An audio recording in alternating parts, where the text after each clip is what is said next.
The high, moorland road was unfenced, and my car wheels ran easily from the strip of tarmac onto the turf, cropped to a velvet closeness by the sheep. I stopped the engine, got out, and looked around me. The road cut cleanly through the grass and heather before dipping into the valley beyond. This was one of the good places where I could see into two dales, the one I had left and the one in front. The whole land was spread beneath me. The soft fields in the valley floors, the grazing cattle, and the rivers, pebbled at their edges in places, thickly fringed with trees at others. The brilliant green of the walled pastures pushed up the sides of the fells until the heather and the harsh moor grass began, and only the endless pattern of walls was left, climbing to the mottled summits, disappearing over the bare ridges which marked the beginning of the wild country. I leant back against the car, and the wind blew the cold, sweet air around me. I had only been a few weeks back in civilian life. During my time in RAF Blue I had thought constantly of Yorkshire, but I had forgotten how beautiful it was. Just thinking from afar could not evoke the peace, the solitude, the sense of the nearness of the wild which makes the dales thrilling and comforting at the same time. Among the crowds of men and the drabness and stale air of the towns, I could not really imagine a place where I could be quite alone on the wide green roof of England, and where every breath was filled with the grass scent. I took a last long breath and got into my car. The feeling of change was still with me, but I looked through the windows at the great fells, thrusting their bald summits into the clouds, tier upon tier of them, timeless, indestructible, towering over the glories beneath, and I felt better immediately. The dales hadn't changed at all.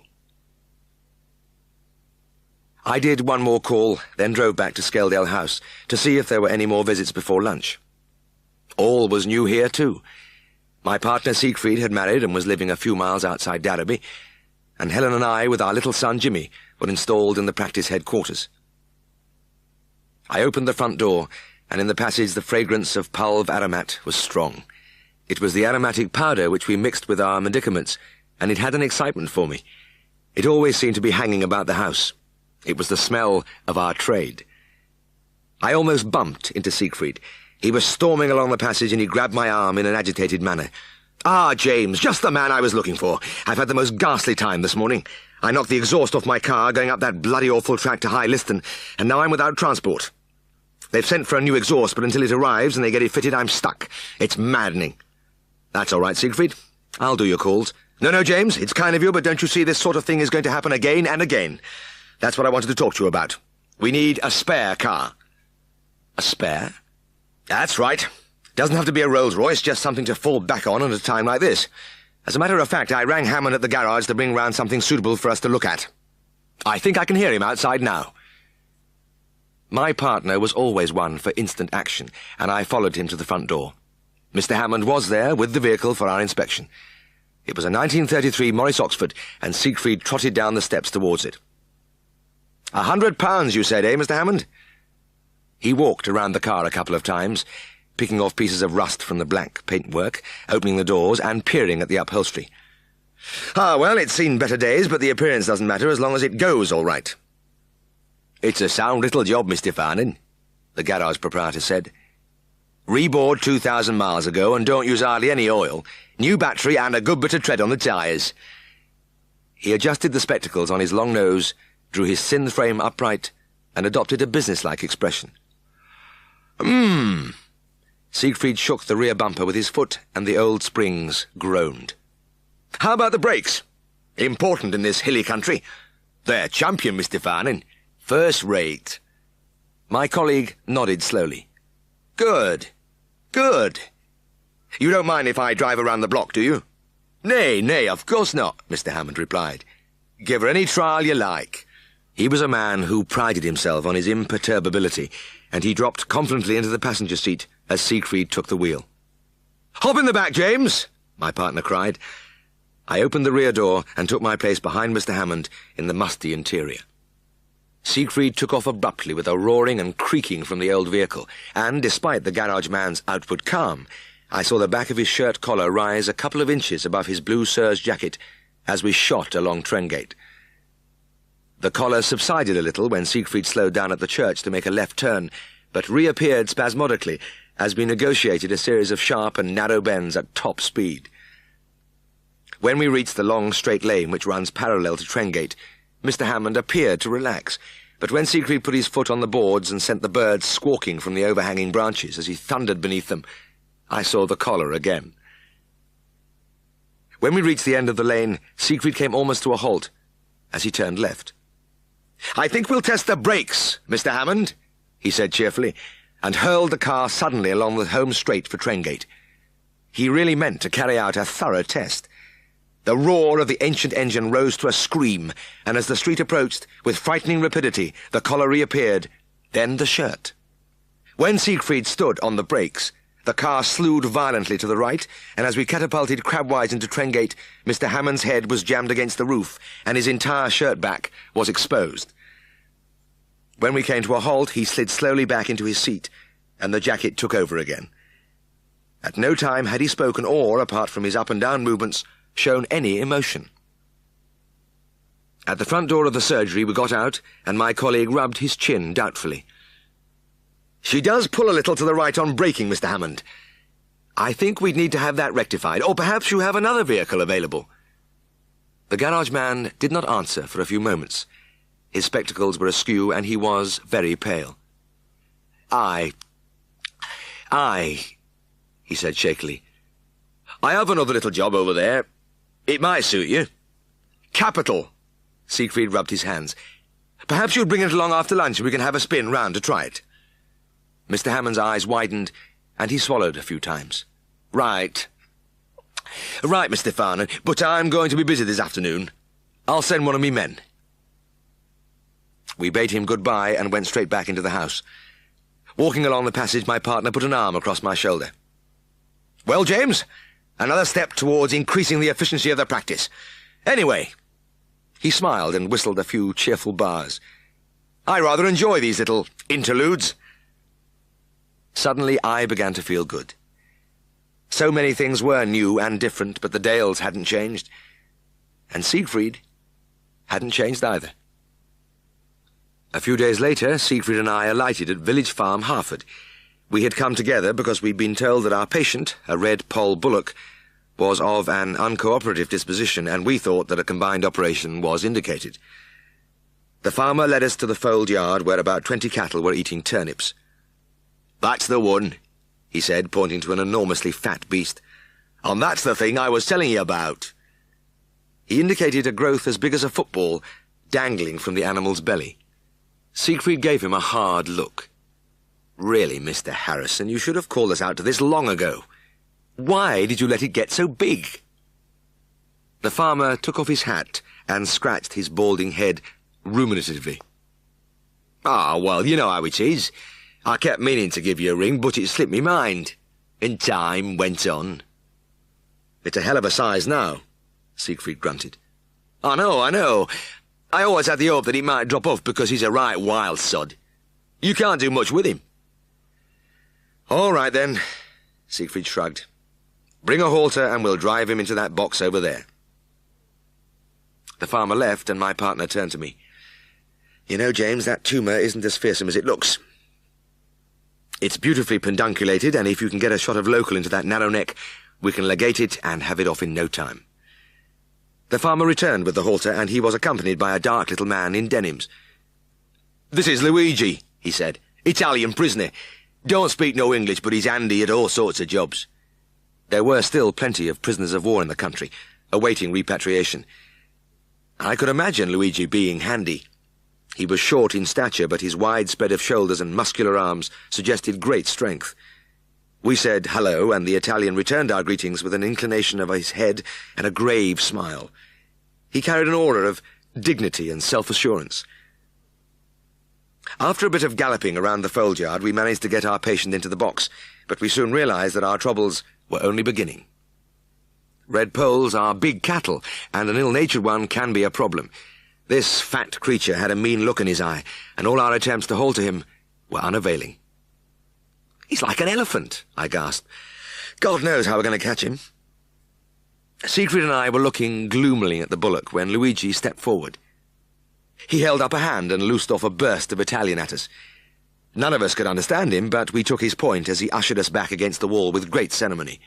Plainly he was going to do something. But what? He advanced stealthily on the bullock. Then, with a lightning movement, he seized one of the ears in both hands. The animal took off immediately, but without its previous abandon. Luigi was screwing the ear round on its long axis, and it seemed to act as a brake, because the beast slowed to a halt and stood there head on one side, glancing almost plaintively up at the little man. Siegfried and I leapt forward. We had never seen anybody catch a beast by the ear before, but we weren't going to discuss it. This was our chance. I cradled the growth in my hands while Siegfried injected the local into the neck. As the needle entered the skin, the hairy leg twitched, and under ordinary circumstances we would have been kicked out of the box. But Luigi took another half-turn on the ear and rapped out a colourful reprimand. The animal subsided immediately and stood motionless as we worked. Siegfried applied a strong ligature and severed the neck bloodlessly with an ecrasur. The tumour thudded onto the straw. The operation was over. Luigi released the ear and received our congratulations with a half-smile and a gracious nodding of the head. He really was a man of enormous presence. Now, more than 30 years later, Siegfried and I still talk about him. We've both tried to catch large cattle by the ears without the slightest success. So, was Luigi just an amateur with wrists of steel, or was he a farmer, and do they do it that way in Italy after a lifetime of practice? We still don't know. To any conscientious veterinary surgeon, killing a patient is a terrible thought. This has probably happened to many of us, and I think it happened to me. I can never be sure, but the memory still haunts me. It all started when a young representative from a pharmaceutical company called at the surgery and started to talk about a wonderful new treatment for foul of the foot in cattle. This condition was a headache in those early days. It resulted in the actual death of an area of tissue in the region, along with swelling of the foot and extreme lameness. A good cow could lose condition at an alarming rate, due simply to the pain. So I couldn't believe it when the representative told me that an injection of M&B 693 into the vein would rapidly clear up the condition. "No, it works, I tell you," he said. "It's been well tested, and I promise you it really does the trick." It sounded like a beautiful dream. "Okay," I said. "Send some on. We'll give it a try." He made a note on his pad, then looked up. "There is just one thing. This drug is very irritant. You must be sure you don't get it subcutaneous, or it could cause an abscess." It did work. Miraculously. It was a giant step forward, and I was at the height of my euphoria when I saw Robert Maxwell's cow. The reddened, swollen foot, the agonized hopping, the stinking discharge. It was all there. "We'll have some work on with this one," the farmer grunted. "Not a bit of it, Mr. Maxwell," I said airily. "There's a new injection for this now." He bent over the leg and looked down. "Where exactly do you inject this new stuff, then?" "In the neck." "In the neck?" "That's right, into the jugular vein." "Well, there's something new every day now." Robert Maxwell shrugged and smiled, but he accepted it. The intelligent farmers like him were the ones who didn't argue. It was always the thickheads who knew everything. "Just hold his nose," I said. "That's right. Now pull the head a little way round." "Fine." I raised the jugular with my finger, and it stood out like a hosepipe as I slipped the needle into it. The M&B solution ran into the bloodstream in about 2 minutes, and I pulled the needle out. "Well, that's it," I said with a trace of smugness. I saw him at a farmers' meeting about a week later. "How's that cow?" I asked. "Just like you said. Sound as a bell of brass. That stuff shifts foul all right. There's no doubt about it. It's like magic." I was just expanding when his expression changed. "But there's a heck of a swelling on her neck." "You mean where I injected her?" "Yes." My happy feeling evaporated. I didn't like the sound of that. I made it one of my first calls next morning. The farmer had not been exaggerating. There was a marked swelling on the neck, but it was not confined to the injection site. It ran right along the course of the jugular. The vein itself had a solid, corded feel, and there was edema around the swollen area. Robert Maxwell gave me a searching look. "Well, what's going to happen? What do we do?" "Usually collateral circulation develops within a few weeks." "Ah, well, she doesn't seem bothered," the farmer said. There was one gleam of light. The cow had been looking round at us contentedly as we spoke, and now I saw her pulling a little hay from her rack. No. No, she doesn't look concerned at all. I'm sorry this has happened, but it should just be a question of time before she's right. Helen had just put my breakfast in front of me on the following morning when the phone rang. It was Robert Maxwell. "That cow's dead," he said. I stared stupidly at the wall in front of me for several seconds before I could speak. "Dead?" "Aye. Found her laid out in her stall this morning, just as though she'd dropped down." "Mr. Maxwell, I had to clear my throat more than once. I'm terribly sorry. I never expected this." "Well, what's happened then?" The farmer's voice was strangely matter-of-fact. "There's only one explanation," I said. "Embolism." "What's that?" "Well, it's when a piece of the clot breaks off and gets into the circulation. When an embolism reaches the heart, it usually means death." "I see. That would do it, then?" I swallowed. "Let me say again, Mr. Maxwell, I'm very sorry." "Ah, well." There was a pause. "These things happen in farming. I just thought I'd let you know. Good morning." I felt sick as I put the phone down, and the feeling persisted as I sat at the breakfast table staring at my plate. "Aren't you going to eat, Jim?" Helen asked. I looked down sadly at the nice slice of home-fed ham. "I'm sorry, Helen, it's no good. I can't tackle it." One afternoon, some weeks later, the phone rang, and it was Robert Maxwell again, speaking in the same quiet voice. "I want you to come and look at one of me cows, Mr. Elliot. There's something amiss with her." A wave of relief went through me. Not a mention of the other thing, just a call for assistance, as if nothing had happened. The cow was a big Frisian, and when I saw her my hopes of a cheap triumph vanished in an instant. She was standing, arch-backed and gaunt, staring at the wall in front of her. One thing I hate to see is a cow staring at the wall. Pulse, respiration, and temperature were normal. This was a funny one. "Well, at first I thought she had colic," the farmer said. "She kept trying to kick at her belly." Kicking at her belly? Something was stirring at the back of my mind. Yes, that was often a symptom of nephritis. And as if to clinch my decision, the animal cocked her tail and sent a jet of bloody urine into the channel. I looked at the pool behind her.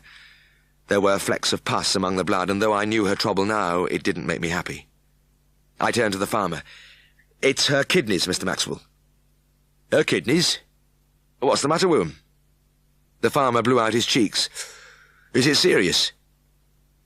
How I wish I could have given him, of all people, a light answer, but there was no doubt that this was a highly fatal condition.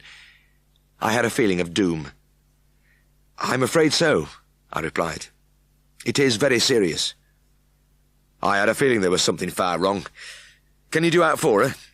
"Yes," I said. "I would like to try her with some mixed sulfonamides." He glanced at me quickly. That was what I had used for the phlebitis. It really is the best thing," I went on hurriedly. "Cows like this used to be hopeless to treat, but since the sulphur drugs came on the scene, we do have a chance." He gave me one of his long, calm looks. "All right, then. We better get started." "I'll keep an eye on her," I said, as I handed over the powders. And I did keep an eye on her. I was in the Maxwell bar every day. I desperately wanted that cow to live. But after 4 days there was no improvement. In fact, she was slowly sinking. I was steeped in gloom as I stood by the farmer's side and looked at the animal's jutting ribs and pelvic bones. She was thinner than ever, and still she passed that blood-stained urine. I couldn't bear the thought that another tragedy was going to follow so soon after the first one, but the certainty was growing in my mind that death was imminent. "The sulfonamides are keeping her alive," I said, "but we need something stronger." "Well, is there anything stronger?" "Yes, penicillin." Penicillin. That marvellous new drug, the first of the antibiotics, but as yet the veterinary profession had no injectable form. All we had were the tiny tubes, each containing 300 milligrams on an oily base for the treatment of mastitis. I am not usually inventive, but I did have a sudden idea. I went out to my car, found a box of 12 mastitis tubes, and tried the nozzle in the base of a record hypodermic needle. It fitted perfectly. I am no scientific theorist, so I didn't know whether I was doing the right thing or not, but I plunged the needle into the cow's rump and squeezed tube after tube into the depths of the muscle until the box was empty. Would the penicillin be absorbed in that form? I didn't know, but there was comfort in the knowledge that at least it was in there. It was a spark of hope. I kept this up for 3 days, and on the third day I knew I was doing some good. "Look," I said to Robert Maxwell. "Her back isn't arched now. She seems to have relaxed." The farmer nodded. "You're right. She isn't as tucked up as she was."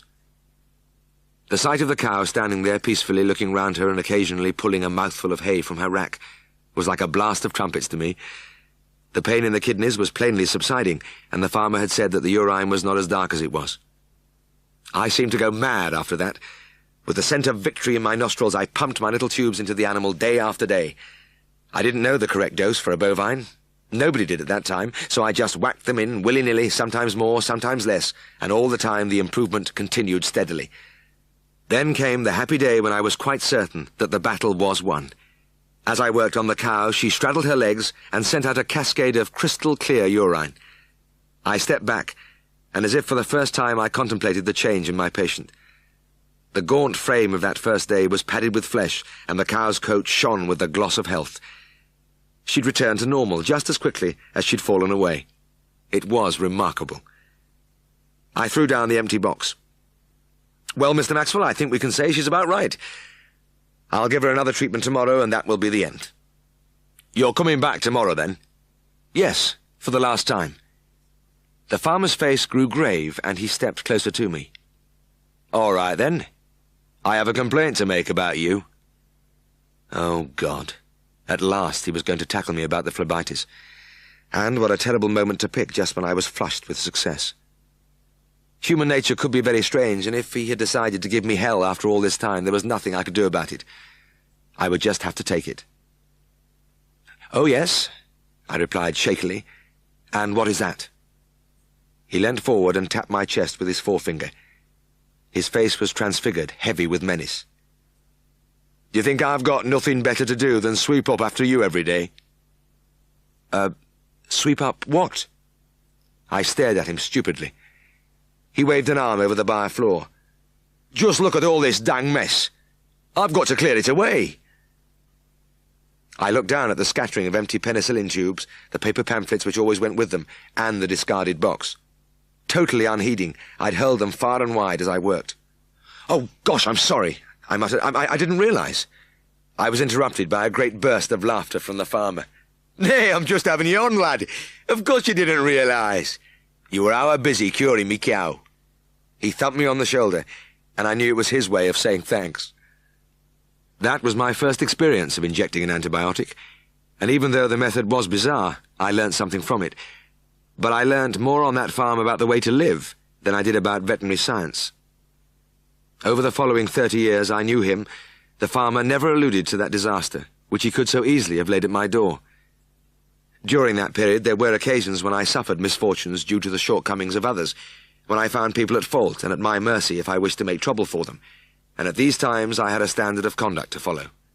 I tried to behave like Robert Maxwell. Even as a thoroughly happily married man, from time to time I think back to the old bachelor days in Scaledale House, and it was at one of these times that I recalled Tristan's observations. "You know, Jim," Tristan had said, pulling thoughtfully at his woodbine, "I often wonder if there's any other household where the mark of a lady's favour is expressed in goat droppings." We had just come through from the dining room, and my memory of the breakfast table was very clear.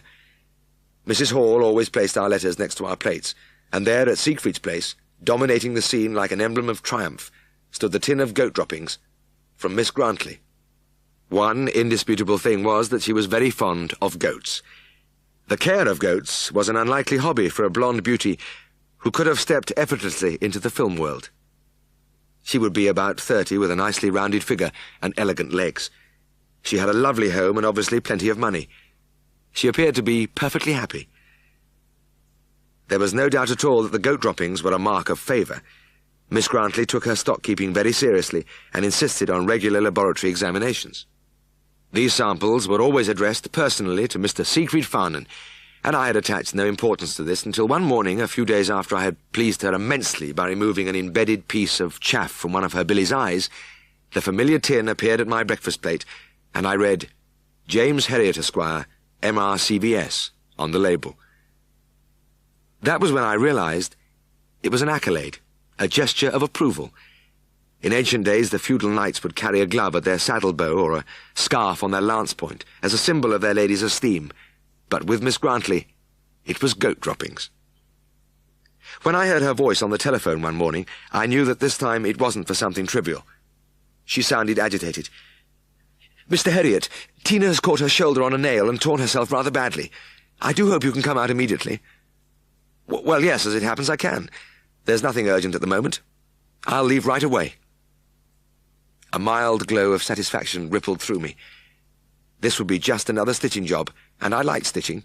It was easy and always impressed the client.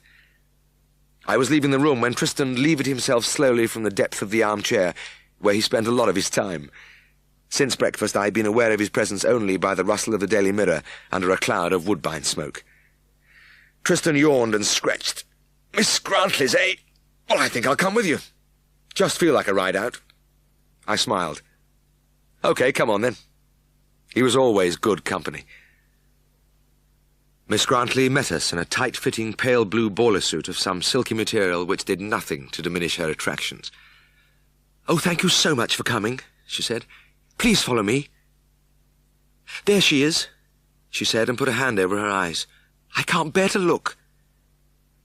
Tina was a fine, white seinen, but her beauty was ravaged by a huge laceration which had pulled the skin down from her shoulder in a long V. The bony spine of the scapula gleamed white through the blood. It was all superficial, and I could put it right and look very good in the process. Already I could see myself inserting the last stitch and pointing to the now almost invisible wound. "There now, that looks a lot better, doesn't it?" Miss Grantley would be in raptures. Yes, I murmured in my most professional manner as I probed the damaged area. "It's nasty. It's really nasty." Miss Grantley clasped her hands together. "But do you think you can save her?" "Oh, yes." I nodded weightily. I cleaned the whole area thoroughly, sprinkled dusting powder with a liberal hand, and began to stitch. Miss Grantley was soon in action, passing me the scissors to clip each suture. It was a nice, smooth start, but it was a very large wound, and this was going to take some time. I searched in my mind for light conversation. Tristan chipped in, apparently thinking the same thing. "Wonderful animal, the goat," he said lightly. "Oh, yes," Miss Grantley looked across at him with a bright smile. "I do agree." "And another thing," he went on, "they have such marvellous metabolism. They will consume food which other animals won't even look at, and they will produce abundant milk from that food." "Yes, indeed," breathed Miss Grantley. Tristan laughed. "They're such characters, too. Tough and hardy under all climatic conditions, absolutely fearless and ready to tackle any other animal, no matter how large. Oh, they are amazing." Miss Grantley gazed at my friend and passed the scissors to me without turning her head. I felt I ought to make some contribution.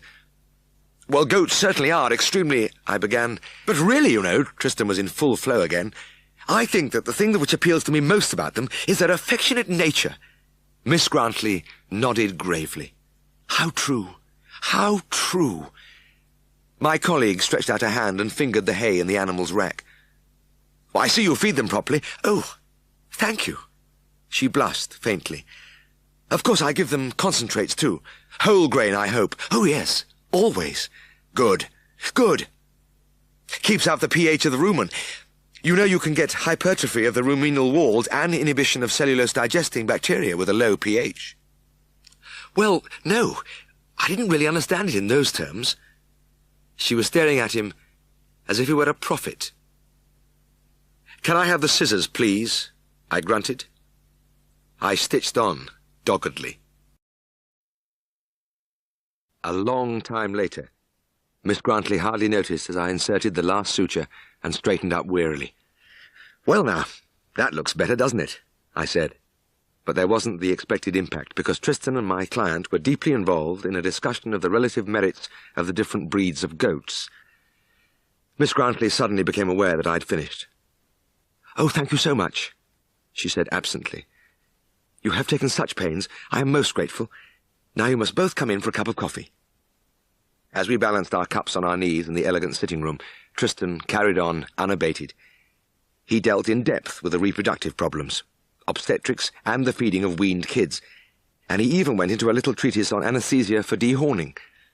I sank deeper in my chair and let him get on with it, only half hearing erudite remarks about the latest anthelmintics and their actions on trichostrongyles, Haemonchus, and Ostatagia.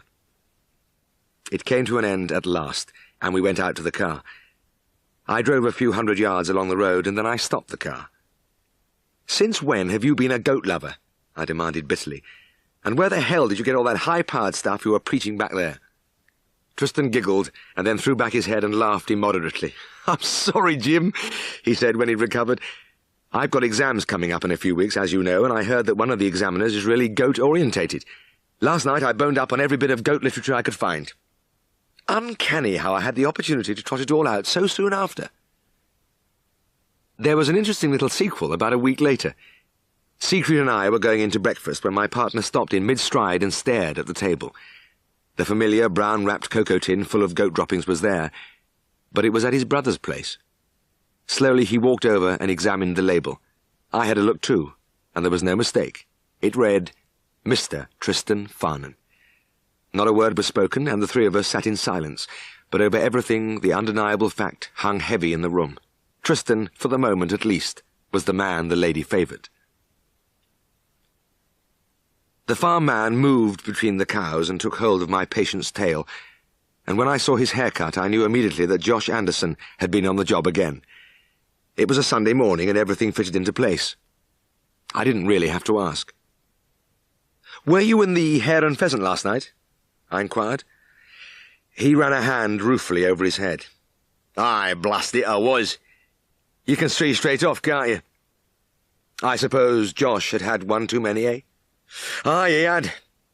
I should have known better picking a Saturday night. It's my own fault." Josh Anderson was one of the local barbers. He liked his job, but he also liked his beer. In fact, he was devoted to it, even to the extent of taking his scissors and clippers to the pub with him every night. For the price of a pint, he would give anybody a quick trim in the gents' lavatory. Habitués of the Hare and Pheasant were never surprised to find one of the customers sitting impassively on the toilet seat, with Josh snipping round his head. With beer at 6pence a pint, it was good value, but if he had imbibed beyond a certain point, terrible things could happen. I looked again at the farm man's head. From my experience, I judged that Josh would be around the 10-pint mark when he did that one. Yes, I decided. Definitely a 10-pinter. After 12 to 14 pints, Josh was inclined to cast away all caution and simply run over his victim's head with the clippers, leaving a tuft in front. The classical convict's crop, which necessitated wearing a cap well pulled down at all times for several weeks thereafter. I always played safe. When my hair needed cutting, I went to Josh's shop, where he operated in a state of strict sobriety. I was sitting there a few days later, waiting my turn. "Well, Mr. Harriet," Josh said, "it's good to see you again." He began to tuck the sheet under my chin, then laughed delightedly as my little beagle trotted in under the folds. I screwed round in my chair. "By the way, didn't I see you with a dog the other day?" Josh paused, scissors in hand. "You didn't know? A little bitch. A stray. Got her from the Cat and Dog Home in York. Hang on a minute, I'll bring her down." He lived above the shop, and his feet clumped on the stairs as he returned with a little bitch in his arms. "There you are, Mr. Harriet. What do you think of that?" He stood her on the floor for my inspection. I looked at the little animal. She was a light grey in colour with very long, crinkled hair. In fact, at a quick glance, she looked like a miniature Wensleydale sheep. Definitely a hound of baffling lineage, but the panting mouth and swishing tail bore witness to her good nature. "Oh, I like her," I said. "I think you've picked a winner there." "That's what we think. We've called her Venus," he said. "Venus?" "Aye, because she's so beautiful." His tone was very serious. "Oh, yes," I said. "I see." He washed his hands, took up his scissors again, and grasped a few strands of my hair. He went through a curious procedure of rubbing the hairs between his fingers before cutting them. I couldn't understand why he did this, but my mind was too preoccupied to give the matter much thought. I was steeling myself. I remember that for years I'd sat in that shop listening to the half-stifled cries of pain from the customers, but at no time had the barber shown any reaction. Oh, the relief when he finished. My hair used to grow pretty fast in those days. But I didn't have time to pay another visit to the barber's before he arrived at my front doorstep. I was having tea at the time, and I trotted along to the door in answer to the insistent ringing of the bell. He was carrying Venus in his arms, but she was a vastly different creature from the placid little animal I'd seen in his shop. She was bubbling saliva from her mouth, retching and pawing frantically at her face. Josh looked distraught. "She's choking, Mr. Elliot. Look at her. She'll die if you don't do something. Quick!" "Now, wait a minute, Mr. Anderson. Tell me what's happened. Has she swallowed something?" "Aye. She's had a chicken bone." He was on the verge of tears. I grabbed the little animal's jaws with finger and thumb and forced them apart. And I saw with a surge of relief the sight familiar to all vets. A long spicule of bone jammed tightly between the back molars and forming a bar across the roof of the mouth. I put my hand on the barber's shoulder. "Come through to the consulting room and I'll have it out in a jiffy." "I couldn't bear to lose her," he whispered. I gave a light laugh, put the dog on the table, and reached for a strong pair of forceps. "Well, there's no question of that, I assure you. This won't take a minute." Usually it is simply a matter of opening the mouth, clamping the forceps on the bone, and removing it. But Venus recoiled from the gleaming metal, and so did the barber. The terror in the dog's eyes was reproduced fourfold in those of its owner. I tried to be soothing. "This is nothing, Mr. Anderson. I'm not going to hurt her in the least, but you'll just have to hold her head firmly for a moment, please." The little man took a deep breath, grasped the dog's neck, screwed his eyes tight shut, and turned his head away as far as possible. Venus struggled violently to the accompaniment of strange moaning sounds from her owner. "Look, I tell you what, Mr. Anderson, I'll give her a short-acting anaesthetic." Josh's face paled. "An anaesthetic? What, put her to sleep, you mean?" Anxiety flickered in his eyes. "Will she be all right?" Of course. Just leave her to me and come back for her in about an hour." "Oh, very well, then. I'll go along to me brother's for an hour." "Splendid." I waited till I heard the front door close behind him, then quickly made up her dose of pentothal. I gripped her leg above the elbow and clipped an area from the raised radial vein. I slid the needle into the vein, depressed the plunger, and within seconds the fighting pose relaxed. Her head dropped, and her whole body sagged onto the table. I rolled her over. She was fast asleep. I pushed the teeth apart effortlessly with finger and thumb, gripped the bone with the forceps, and lifted it from her mouth. My satisfied smile became a little fixed. I was watching Venus carefully, and she wasn't breathing. The heart was still going all right. I depressed the ribs a few times. Nothing. I touched the unseeing eyeball. No corneal reflex. In a panic, I suddenly lifted Venus from the table, shook her vainly a few times above my head, then set off at full gallop along the passage. I threw open the side door and shot into the back garden. I halted at the narrow part. No, there wasn't enough room there, and continued my headlong rush till I reached the big lawn. Here I dropped the little dog onto the grass and fell down on my knees by her side in an attitude of prayer. I waited and watched as my heart hammered, but those ribs were not moving and the eyes stared sightlessly ahead. I seized Venus by a hind leg in either hand and began to whirl her round my head, sometimes higher, sometimes lower, but attaining a remarkable speed as I put all my strength into the swing. This method of resuscitation seems to have gone out of fashion now, but it was very much in vogue then. I don't know how many times I stopped, dropped the inert form onto the grass, then recommenced my whirling. But at last, at one of the intervals, the chest wall gave a heave, and the eyes blinked. With a gasp of relief, I collapsed face down on the cool turf and peered through the green blades as the breathing became regular and Venus began to lick her lips and look around her. I dared not get up immediately because the old brick walls of the garden were still dancing around me, and I was sure I would have fallen. By the time Josh Anderson arrived, his pet was looking almost normal. She's still a little unsteady from the anaesthetic," I said, "but that won't last long." Isn't that grand? And that nasty bone, is it, All gone, Mr. Anderson." He shrank back as I opened the mouth. "You see? Not a thing." He smiled happily. "Wonderful. Wonderful. I am grateful, Mr. Elliot." He bent over the dog, and again I noticed the strange rolling of the strands of hair between his fingers. "Have you been floating through the air, Venus?" he murmured absently. The back of my neck prickled. What makes you say that?" He turned his eyes to me, those eyes with their unworldly depths. "Well, I reckon she'd think she was floating while she was asleep. Just a funny feeling I had. A fortnight later, I was again seated in Josh's barber's chair, bracing myself for the ordeal.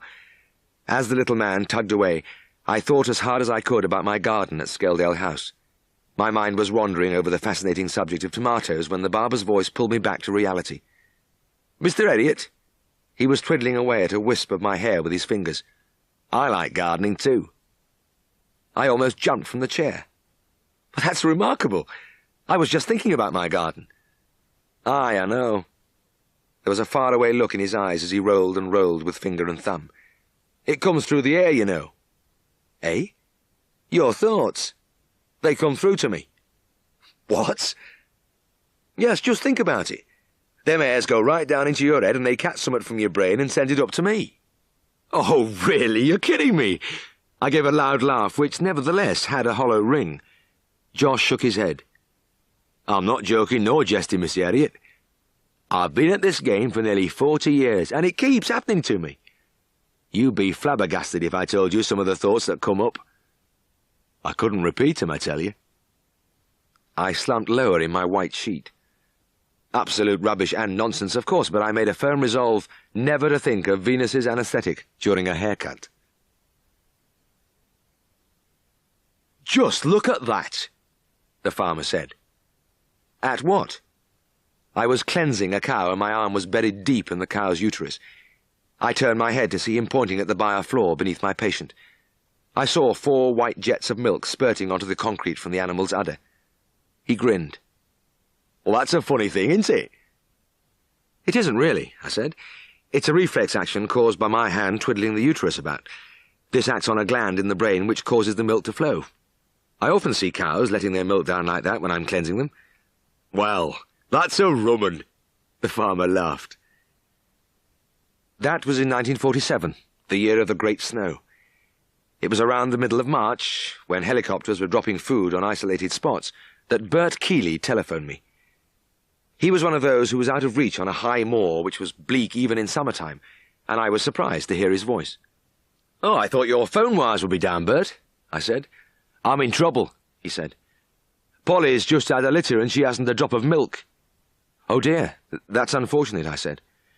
Polly was the only pig on the Keeley farm. "Aye, it's a beggar. It's bad enough losing the litter. There's 12 smashing little pigs. But it's Tess I'm bothered about." "Yes. Yes, of course." I was thinking of Tess too. She was Bert's 8-year-old daughter and she had a thing about little pigs. She had persuaded her father to buy her an in-pig sow for her birthday so that she could have a litter of her own. "Do you think she's got mastitis, Bert? Is the udder red and swollen? Is she off her food?" "No, not like that. She's eating her head off, and her udder's not a bit inflamed." "Well then, it's a straight case of agalactia. She needs a shot of Petrutin, but how the heck is she going to get it? Your district's been cut off for weeks now." "Aye, looks like we're going to lose them all.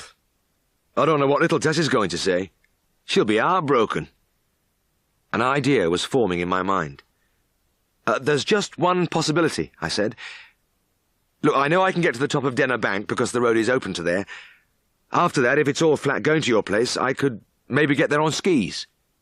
"Skis?" "Yes. I've been doing quite a bit of that lately. Look, I can't be sure that I'll make it, but I'll try." "By heck, I'd be grateful if you would, Mr. Elliot.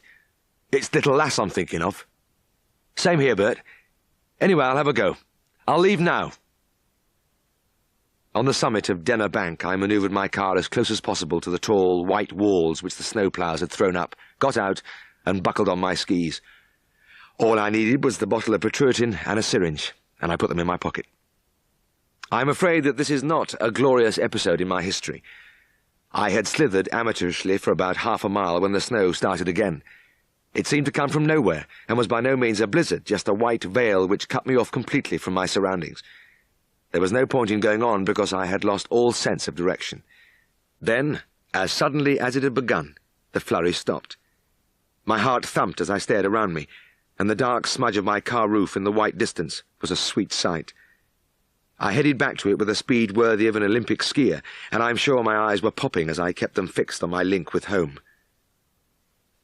"Bert," I said on the phone, "I'm terribly sorry, but I just couldn't make it. I got caught by a snow shower and I had to turn back." "Well, I'm glad you did turn back.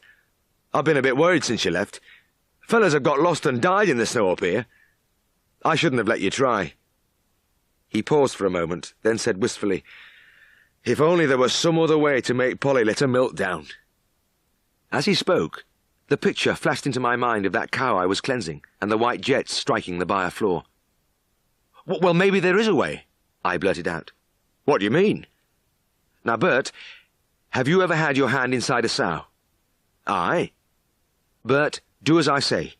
Now, soap your arm well and use any household antiseptic that you have. Then feel your way into the vagina till you come to the cervix.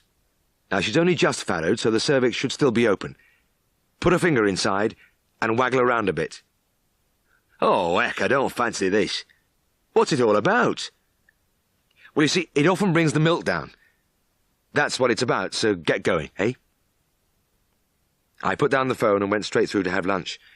Helen kept glancing at me during the meal. She knew something was on my mind, and I don't suppose she was surprised when I leapt to my feet at the sound of the phone ringing. It was Bert. He sounded breathless but triumphant. "It worked, Mr. Elliot. I had a good waggle round like you said, then I tried the udder. I could draw milk out of every tit, and there wasn't a drop there before. Oh, it was like magic." "Are the piglets feeding?" "Good, not half. They were fighting to get a drink before, but they're all laid quiet in a row, sucking hard. It's lovely to see 'em." "Well, that's great," I said, "but we haven't won yet. Now, the piglets have had their vital first feed, but Polly will probably dry up again by tomorrow, or even tonight. You'll have to get your hand in again." "Oh, crumbs." A lot of the enthusiasm went out of Bert's voice. "I thought I'd finished with all that." That great snow of 1947 was followed by the most glorious summer I can remember. In late April the roads were clear, and my journey to see one of Bert Keeley's heifers had none of the drama of last time. Young Tess took me through to see her beloved Polly and family. "They're pretty, aren't they?" she said as we looked into the pen at the 12 chunky little pigs playing around their mother. "They certainly are, Tess," I replied. "Your first attempt at pig breeding has been a big success, but I really think you have to thank your father for it. He did a wonderful job." Bert gave a wry smile, then screwed up his face at the memory. "Aye, maybe so, and I reckon it was worth it. But I'll tell you something, I didn't enjoy it." I looked round anxiously as my wife fidgeted in her seat. "Are you all right, Helen?" I asked. We were in the 1 9 in the Scala Cinema in Broughton, and I had a strong conviction that we had no right to be there at all. I had voiced my doubts that morning. "Look, I know it's our half-day, Helen, but with the baby due any time, don't you think it'd be safer to stay around Darrowby?" "No, of course not." Helen laughed incredulously at the very idea of missing our outing. "But honestly," I said, "I mean, what if the thing comes on quickly? I mean, it's all right you laughing. We don't want our second child to be born in Smith's bookshop or the back of a car." But Helen had been adamant this morning. She wasn't going to be done out of a half-day by such a trifle. And now here we were in the Scala with Humphrey Bogart competing vainly for my attention, and my blood pressure rising steadily as my wife squirmed around and occasionally ran a thoughtful hand over her swollen abdomen. As I scrutinized her keenly from the corner of my eye, she gave a convulsive jerk and her lips parted in a soft moan. An instant dew of perspiration had already sprung out all over me before she turned and whispered, "I think we better go now, Jim." The 25 miles to Darrowby seemed to take an eternity. Helen sat very quiet by my side, occasionally closing her eyes and catching her breath while my heart beat a tattoo against my ribs. When we reached our little town, I turned the car to the right towards the marketplace. Helen looked at me in surprise. "Where are you going?" "Well, to Nurse Brown's, of course." "No, don't be so silly. It's not time for that yet." "But, well, how do you know?" "I just know," Helen laughed. "I've had a baby before, don't you remember? Come on, let's go home." I marvelled at Helen's composure. It was the same when we got into bed. I suppose I kept dropping into what is termed a fitful slumber because it was 6 a.m. when she nudged my arm. "Time to go, Jim." Her tone was very matter-of-fact. Helen dressed methodically.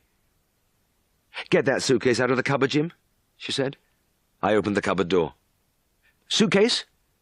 To say that I was flapping was a gigantic understatement. "Yes, that one. I've got my nighties and toilet things and baby clothes and everything I'll need." Go on, bring it out. We had only about half a mile to go, and I was pulling up outside Greenside Nursing Home within minutes. I knocked at the door and pushed it open. Nurse Brown gave me a quick smile, put her arm round Helen's shoulders, and led her upstairs. I fled. In those days it was unheard of for the husband to be present at the birth. It was around 11 o'clock when the long-awaited telephone call came. It was from my doctor and good friend, Harry Allinson. "A sister for Jimmy! Don't worry, everything's all right." "Oh, great, Harry. Thank you. Thank you, that's marvellous news." I held the receiver against my chest for a few moments before putting it down. I walked with dragging steps to the sitting room and lay back in a chair until my nerves had stopped vibrating. I think I must have slept for a long time. Later I went up to our bedroom. The big room with the double bed, wardrobe and dressing table was eerily empty without Helen. I opened the door to the long, narrow apartment which had been the dressing room in the great days of the old house. It was where Tristan slept when we were all bachelors together, but now it was Jimmy's room, and his bed stood in exactly the same place as my old friend's. I gazed at little Jimmy's bed, then glanced at the other end of the room where a cot stood to receive Rosie. Soon, I thought, I would have two in here. I was becoming rich. Mr. Biggins walked into the surgery on market day. Mr. Biggins always tried us sorely. He ill-treated his animals, was pig-headed in the extreme, and he mistrusted vets and their fees. "One of me cows has wooden tongue," he announced. "I want some iodine to paint on." Siegfried looked up from the day book where he was checking the visits. "Oh, you're a bit out of date, Mr. Biggins," he said, smiling. "We've got far better medicine than that now." The farmer took up his usual stance, head down, glowering under his eyebrows. "I don't care about your new medicine. I want that stuff I've always used." Painting the tongue with iodine went out years ago. Since then we've used intravenous injections of sodium iodide, which was much better, but now even that has been replaced by sulfanilamide. "Big words, Mr. Farnan, big fancy words," grunted the farmer. "But I know what's best for me cow, so are you going to give me iodine or not?" "No, I am not," Siegfried replied, the smile fading from his face. "I wouldn't be a competent veterinary surgeon if I prescribed something as totally outdated as that." He turned to me. "James, would you slip through to the stockroom and bring a pound packet of the sulfanilamide?" Mr. Biggins was protesting as I hurried from the office. The packets were square and wrapped in white paper tied down with string. I grabbed one from the shelf and returned at a trot, listening to the two voices echoing along the passage.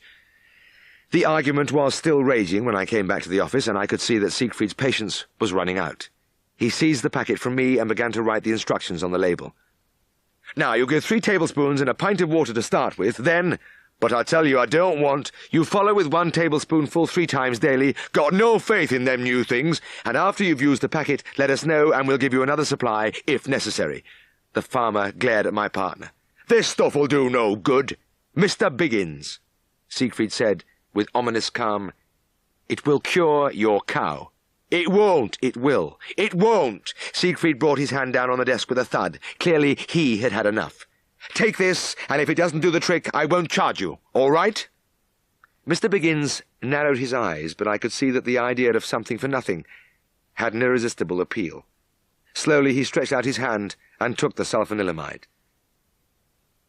About 10 days later, Siegfried and I happened to be passing Mr. Biggins' farm.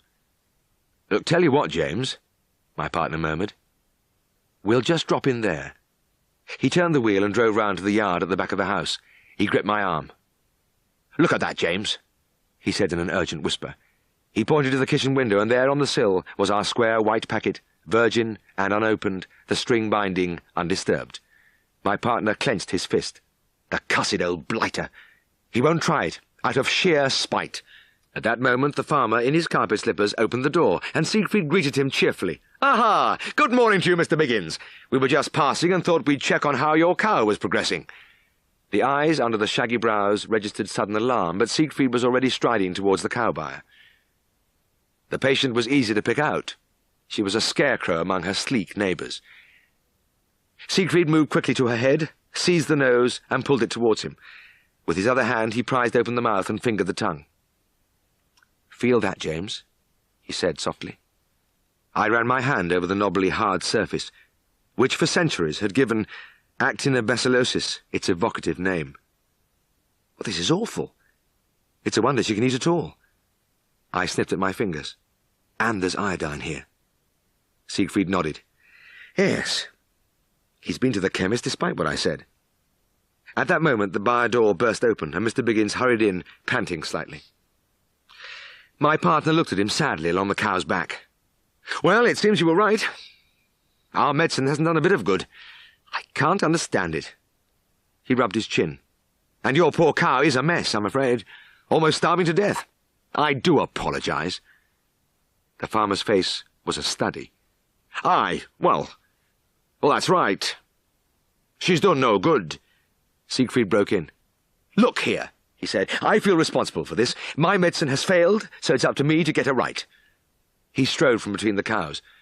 "I have an injection in the car which I think will do the trick. Do excuse me for a moment." Siegfried was back very quickly, holding a bottle which I couldn't recognize. He held it up and began to fill a 20cc syringe, watching the rising level intently and whistling tunelessly under his breath. "Hold the tail, will you, James?" he said, and poised the needle over the cow's rump. With his hand still held high, he looked across at Mr. Biggins. "This is an excellent injection, but it's a good job you've been using our medicine." "Why's that?" "Well, on its own, it could have serious effects on the animal." "You mean, could kill her?" "Well, just possible," Siegfried murmured. "But you've nothing to worry about. She's had the sulfanilamide." He was about to plunge the needle in when the farmer gave tongue. Hey, hold on, don't do that." "What is it, Mr. Biggins? Something wrong?" Nay, but there's maybe been a bit of a misunderstanding."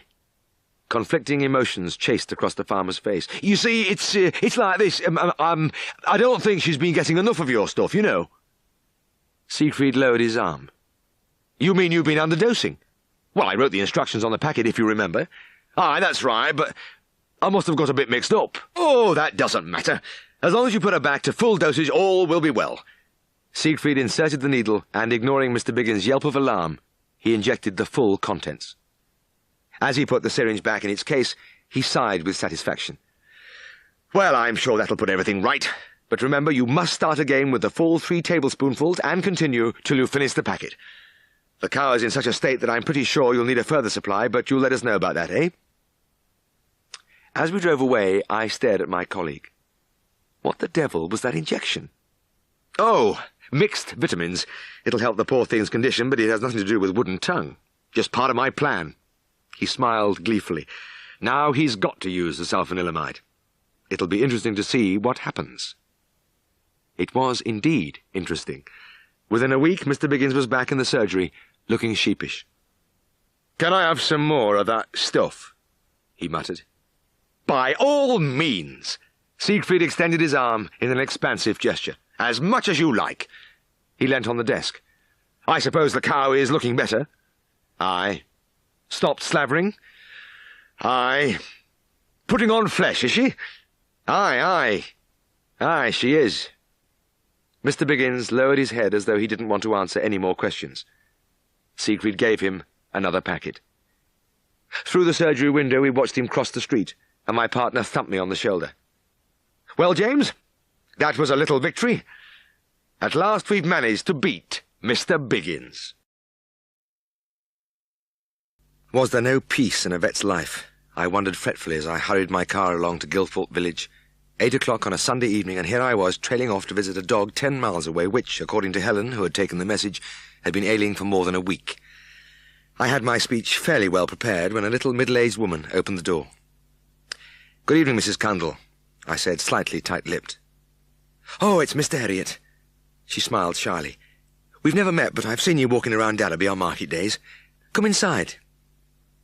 The door opened straight into the little low-beamed living room, and my first glance took in the shabby furniture and some pictures framed in tarnished gilt, when I noticed that the end of the room was partly curtained off. Mrs. Cundall pulled the curtain aside. In a narrow bed, a man was lying, a skeleton-thin man whose eyes looked up at me from hollows in a yellowed face. "This is my husband, Ron," she said cheerfully, and the man smiled and raised a bony arm from the quilt in greeting. And here is your patient, Herman," she went on, pointing to a little dachshund who sat by the side of the bed. The little animal gazed up at me, bright-eyed and welcoming. I ran my hand over his glossy skin. "Well, he looks very healthy. What's the trouble?" "Oh, he's fine in himself," Mrs. Cundall replied. "But tonight he sort of flopped down and couldn't get up again." "I see." I put my hand under the little dog's body and gently lifted him onto his feet. "Come on, lad," I said. "Come on, Herman. Let's see you walk." As I encouraged him, he took a few hesitant steps, but his hind end swayed progressively and he soon dropped into the sitting position again. "It's his back, isn't it?" Mrs. Cundall said. "He's strong enough on his forelegs." "Well, that's my trouble, too," Ron murmured in a soft, husky voice, but he was smiling and his wife laughed and patted the arm on the quilt. I lifted the dog onto my knee. Yes, the weakness is certainly in the back. I began to palpate the lumbar vertebrae, feeling my way along, watching for any sign of pain. Ron's husky voice came again from the bed. "And what's his prospects, Mr. Elliot?" "Well, it's difficult to say at the moment," I replied. "I'll give him an injection and some tablets and we'll see how he goes over the next few days." As I left, I waved to the man in the bed, and his wife put her hand on my arm. "We're very grateful to you for coming out at this time on a Sunday night, Mr. Elliot. We felt awful about calling you, but you understand it was only today that the little chap started going off his legs like that." "Yes, of course, please don't worry. I don't mind in the least." And as I drove through the darkness, I knew that I didn't mind. On Tuesday, Herman looked much the same, possibly a little worse. When I entered the door of the Cundall's cottage a week later, Herman came to meet me, happy and welcoming in his front end, but dragging his hind limbs helplessly behind him. "Hello, Mr. Elliot." Mrs. Cundall gave me a wan smile and looked down at the little creature stretched frog-like on the carpet. "What do you think of him now?" I bent and tried the reflexes. Nothing. "Well, what do we do now?" said Ron. "Put him down?" No, Ron, you forget about that just now. Sometimes paralysis cases just recover on their own after many weeks. We must carry on. At this moment, I honestly cannot say that there is no hope. I kept going back every few days. It was on one of these visits that I noticed an unpleasant smell as I entered the house. There was something familiar about it. I sniffed, and the Cundalls looked at each other guiltily. There was a silence, and then Ron spoke. "It's some medicine I've been giving Herman. It stinks like hell, but it's supposed to be good for dogs." "Oh, yes?" "Aye, well..." His fingers twitched uncomfortably on the bedclothes. "It was Bill Noakes put me onto it. He's an old mate of mine. We used to work down pit together. And he come to visit me last weekend. He keeps a few whippets, does Bill. Knows a lot about dogs, and he sent me this stuff along for Herman." Mrs. Cundall went to the cupboard and sheepishly presented me with a plain bottle.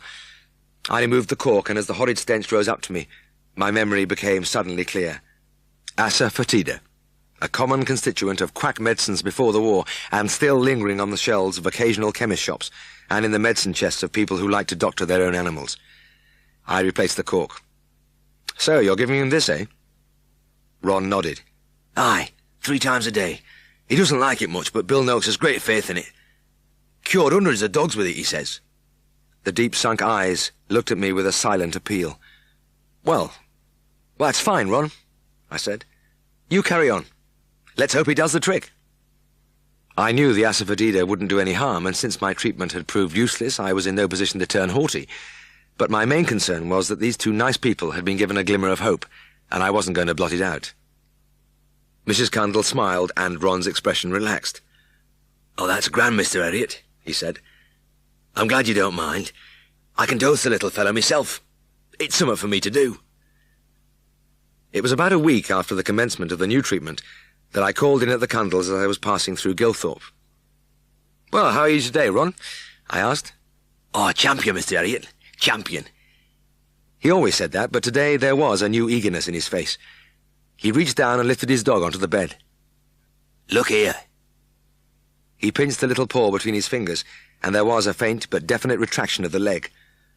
I almost fell over in my haste to grab at the other foot. The result was the same. "Oh, my God, Ron," I gasped. "The reflexes are coming back." He laughed, his soft, husky laugh. "Bill Noakes stuff's working, isn't it?" A gush of emotions, mainly professional shame and wounded pride, welled in me, but it was only for a moment. "Yes, Ron," I replied. "It's working. No doubt about it. He stared up at me. "Then Herman's going to be all right, then?" "Well, it's early days yet, but, well, that's the way it looks to me." It was several weeks more before the little Dachshund was back to normal, and of course it was a fairly typical case of spontaneous recovery and nothing whatever to do with the asafoetida, or indeed with my own efforts. I can recall vividly my final call at the cottage in Gilthorpe. As it happened, it was around the same time as my first visit, 8 o'clock in the evening, and when Mrs. Cundall ushered me in, the little dog bounded joyously up to me before returning to his post by the bed. "Well, that's a lovely sight," I said. "He can gallop like a racehorse now." Ron dropped his hand down and stroked the sleek head. "Aye, isn't it grand? By heck, it's been a worrying time." "Well, I'll be going." I gave Herman a farewell pat. "I just looked in on my way home to make sure all was well. I don't need to come any more." "Nay, nay," Ron said. "Don't rush off. You've time to have a bottle of beer with me before you go." I sat down by the bed and Mrs. Cundall gave us our glasses before pulling up a chair for herself. I poured my beer and looked at the two of them. Their faces glowed with friendliness, and I marvelled because my part in Herman's salvation had been anything but heroic. I was about to take my first sip when Mrs. Cundall spoke up. "This is your last visit, Mr. Elliot, and all's ended well. I think we ought to drink some sort of toast." "Yes, I agree," I said. "Now let's see, what shall it be?" "Ah, yes, I've got it." I raised my glass. "Here's to Bill Noakes." I winced as Jack Scott's slender frame crashed against the cow's ribs, but Jack himself didn't seem unduly troubled. I was trying to irrigate the cow's uterus with Lugol's iodine. Every time I attempted to work the catheter through the cervical folds, she swung round violently, and since the farmer weighed only about 8 stone, he was whirled repeatedly against the neighbouring cow. Look, hang on, Jack," I gasped as I began to pump. When a hoof descended on his toes, a soft groan escaped him. Jack, hobbling on his bruised foot, went up to the front of the cow and put his arm round her neck. "Ah, you're a grand old lass," he murmured, resting his cheek against the craggy jaw. I looked at him wonderingly. It was always like this with Jack. He had a deep affection for every creature, human and animal, on his farm, and, with an occasional exception such as the cow I just treated, the feeling seemed to be returned. "I've 1 or 2 other jobs for ye, Mr. Elliot. There's some lambs I want you to look at," he said, and led me into a listen hut. "I've never seen aught like them." There were a number of ewes and lambs in the hut, but it was not difficult to see what the farmer meant. Several of the lambs were wobbling on their hind legs as they walked, and 2 could only take a few faltering steps before collapsing on their sides. Jack turned to me. "What's the matter with them, Mr. Elliot?" "They've got swayback," I replied. "Swayback? Well, what's that?" "Well, it's a copper deficiency. It causes degeneration of the brain, which makes them weak on their hindquarters." He sighed. "Ah, well, now we know what it is, you'll be able to put these lambs right, eh?" "I'm sorry, Jack. There's no cure." "Well, what's going to happen to this lot, then?" "Well, the ones that are just wobbly have a good chance of making fat lambs, but I haven't much hope for these 2. I honestly think the kindest thing would be—" That was when the smile left Jack's face. "Are they suffering, Mr. Elliot?" "No, Jack, no. It doesn't seem to be a painful disease at all." "All right, I'll keep them 2. If they can't suck, I'll feed them myself. I like to give things a chance." He didn't have to tell me. He gave everything a chance. As he spoke, an enormous head poked over the door. This was the bull box, and the great shorthorn inside clearly wished to pay his respects. He began to lick the back of Jack's neck, and as the rasping tongue repeatedly knocked his cap over his eyes, the farmer remonstrated gently. "Oh, give over, George, you daft thing. What do you think you're doing?" But he reached back and tickled the animal's chin at the same time. The expression on George's face made him look more like a dog than a bull. Goofy-eyed and anxious to please, he licked and nuzzled faster than ever, despite the farmer's protests. On many farms, a bull that size would be a potential killer, but George was just another of Jack's pets. It was in October, when the trees around the Scott farms were bursting into a blaze of warm colour, that he hailed me as I drove past his gate. "Will you stop for a minute and see me dog, Rip?" His face was anxious. I experienced a shock of surprise when I saw Rip because his right foreleg was trailing uselessly. What's happened to him? I asked. Well, he was rounding up cows when one of them lashed out and got him in the chest. He's been getting lamer ever since. The funny thing is, I can't find a thing wrong with his leg. It's a mystery. I felt my way up his leg. There was no pain in the limb, but he winced as I passed my hand over his first rib. Diagnosis wasn't difficult. It's radial paralysis, I said. Will he get better? It's usually a long job. Treatment doesn't seem to make much difference. The farmer nodded. All right. We'll just have to wait. But Rip did not recover. After several months, his leg was as useless as ever, and the muscles had wasted greatly. The real blow fell one Sunday morning as Siegfried and I were arranging the rounds in the office. I answered the doorbell and found Jack on the step with his dog in his arms. "What's wrong?" I asked. "Is he worse?" "No, Mr. Elliot." The farmer's voice was husky. "It's somewhat different. He's been knocked down." We examined the dog on the surgery table. "Fracture of the tibia," Siegfried said. "Aye, the broken leg's on the same side as t'other thing." We set the leg in plaster, and I held open the door of Jack's old car as he laid Rip on the back seat. The farmer brought his dog into the surgery 6 weeks later for the removal of the plaster. I felt at the sight of the fracture, and my spirits plummeted. Hardly any healing had taken place. I could feel the loose ends of the broken bones moving against each other like a hinge. We were no further forward. "Well, we'll have to try again, Jack, but I don't like it." We applied a fresh plaster, and the farmer grinned confidently. "Just wanted a bit more time, I reckon. He'll be right next time." But it was not to be. I removed the plaster. "It's just the same, I'm afraid, Jack." "You mean it hasn't joined up?" "That's right." Aye. Aye, well, we'll just have to see how it goes, then." "But Jack," Siegfried said gently, "he can't go on. There's no way a dog can get around with two useless legs on the same side." "What, is he suffering?" No, he isn't," Siegfried replied. "There's no pain in the fracture now, and the paralysis is painless anyway, but he won't be able to walk. Don't you see?" But Jack was already gathering his dog into his arms. "Well, we'll give him a chance any road," he said, and he walked from the room. Several weeks later, I was called to the Scott farm to see a sick calf, and the first thing I saw was Rip, bringing the cows in from milking. He still couldn't bear any appreciable weight on either of his right limbs, yet he was running happily. Don't ask me how he was doing it, because I'll never know. "This calf, Mr. Elliot," Jack began, "I've never seen one like it. Going round and round as if it was daft." Depression flowed over me. "This is a thing called listeriosis, Jack," I said. "It's a brain disease, and the animal can't help going round and round like that." The farmer looked glum. "Well, I hope I can do something, Jack. It's an actual bug affecting the brain, and with a bit of luck I can put this calf right." "Oh, good," he said. "She's a smashing little calf. We've called her Bramble." I shook out my bottle of penicillin streptomycin suspension and injected 5 cc into the thigh. Next day the temperature was down, but the symptoms had not abated. I repeated the injection and said I'd call again.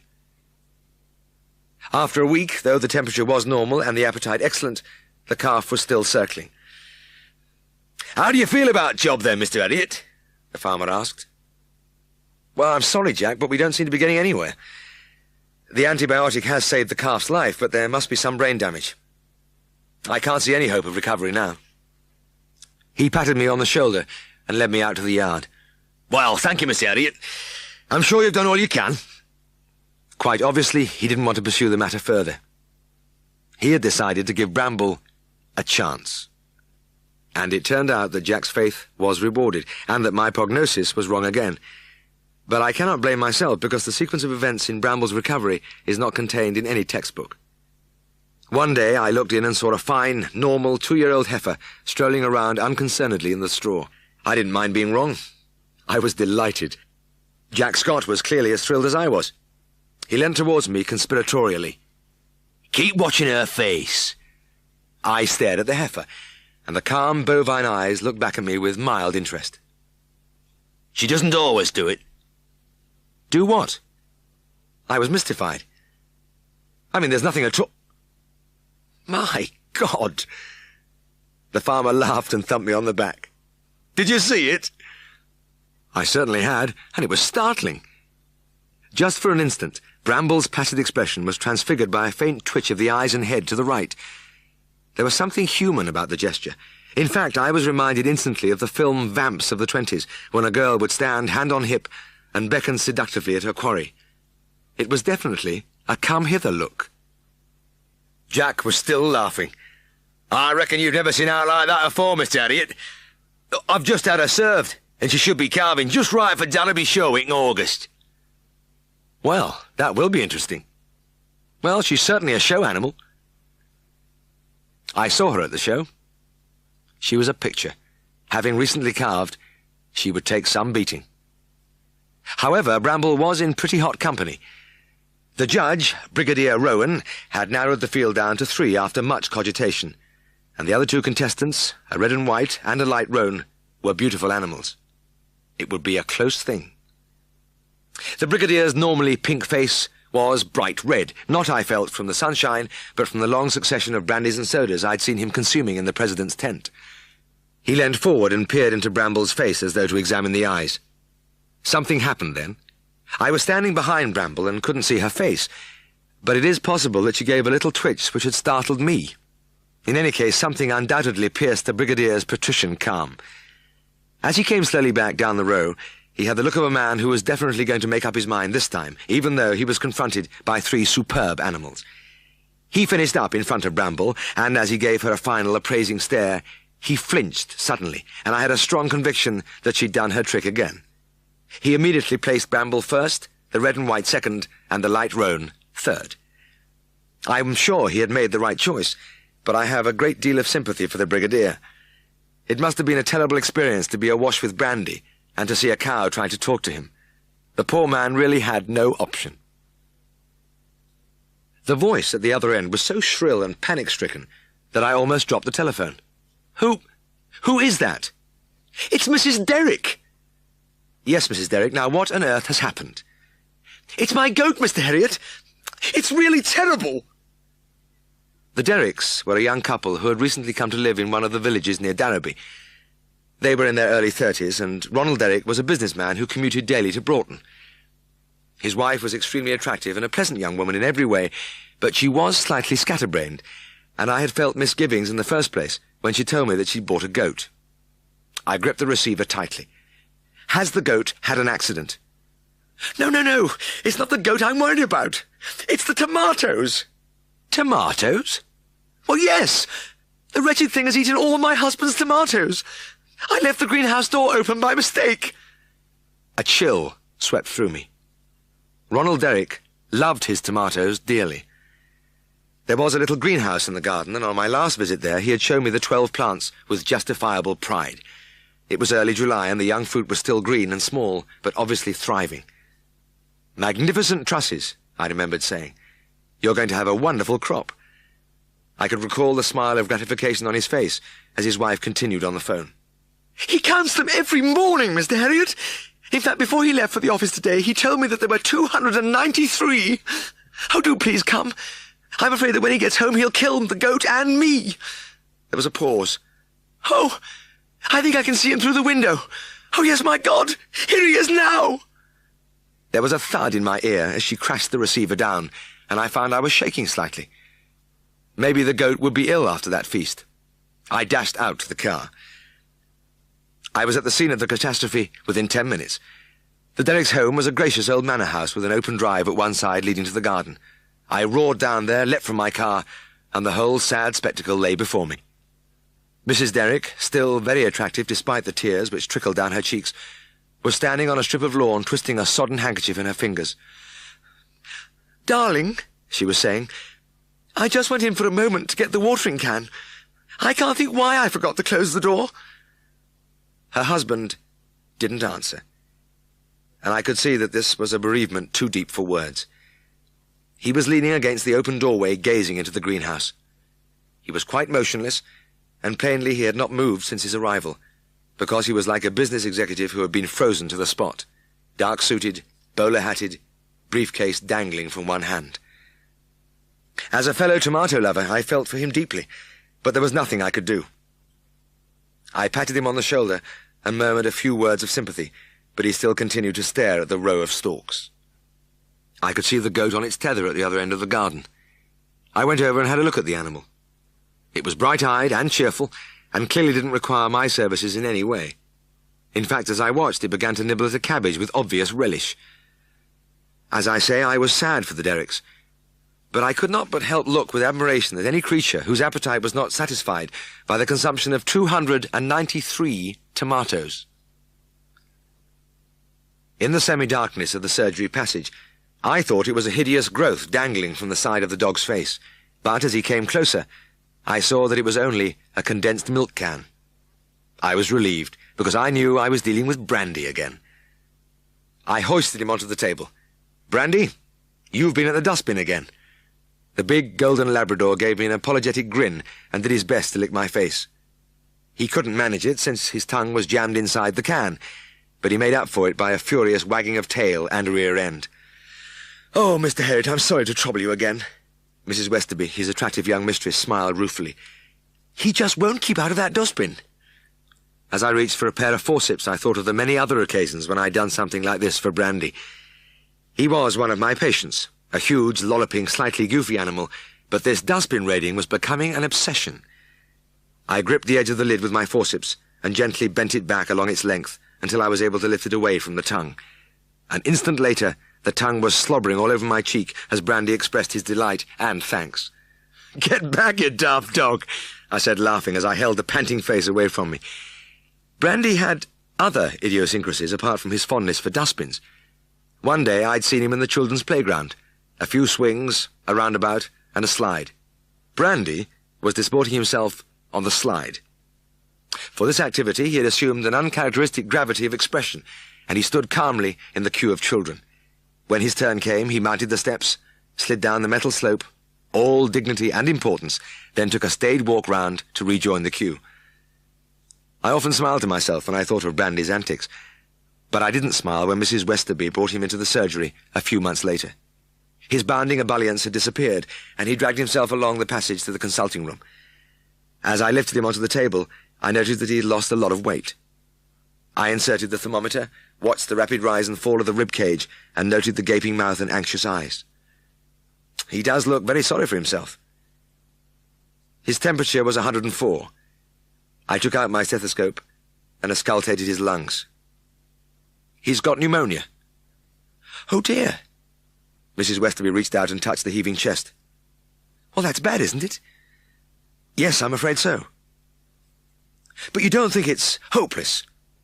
Mrs. Westerby asked. No, not at all. I'm just warning you that so many dogs don't respond to treatment when they should." "All right, now let's start the treatment. I'm going to give him his injection of penicillin, and I'll call at your house tomorrow and repeat it. He's not well enough to come to the surgery." I did call and repeat the injection on the following day. There wasn't much change. I injected him for 4 more days, and the realization came to me sadly that Brandy was like so many of the others. He wasn't responding. As the days passed and he continued to cough and pant, and to sink deeper into a blank-eyed lethargy, I was forced more and more to a conclusion which a few weeks ago would have seemed impossible, that this happy, bounding animal was going to die. "He isn't Brandy any more," Mrs. Westerby said one morning a few weeks later when I called in. Her eyes filled with tears as she spoke. As I watched, Brandy rose from his place in the corner and pottered slowly over to the fire. "What, do you think he'll always be like this?" she asked. I shrugged. "Well, we can only hope he'll come round." I leant wearily against the doorpost just before evening surgery 2 weeks later, and I saw Brandy coming round the corner of the street with Mrs. Westerby.